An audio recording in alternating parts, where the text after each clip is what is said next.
কিয়ামতের মাঠে আল্লাহ তাআলা নবীজির হাতে দিয়ে দিবে তোমার আমলনামা। হে নবী, আপনি তো আপনার উম্মতের সুপারিশ করবেন, জান্নাতে নিবেন। আচ্ছা নিয়ে যান, আমার কোনো আপত্তি নাই, কিন্তু এই যে আপনার উম্মতের ডায়েরি জীবনের, দেখেন কি করছে আপনার উম্মতে। তখন আমার নবীজি পৃষ্ঠা উল্টাইবে। ফজর নাই, জোহর নাই, মাগরিব নাই, এশার নাই, মদ পান করতেছে, নেশা করতেছে।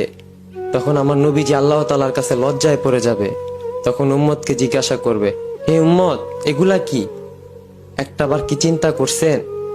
যেই নবীজি আমাদের জন্য এত কিছু করে দিয়ে গেলেন, যেই নবীর জন্য আজকে আমরা মানুষ জাতি এই পৃথিবীতে আসতে পারছি, যে নবীর উম্মত হতে পেরেছি, এতে আমরা ধন্য মনে করি। আর ওই নবীর সুন্নত, আর ওই নবীর নামাজ, ওই নবীর দেওয়া আদেশগুলা মানি না। টাকার পিছনে ছুটতেছি, নামাজ পড়ার মতো 5 মিনিট সময় পাইতেছি না। জানি না ভিডিওটা কার মনে কতটা কষ্ট দিয়ে ফেলছি।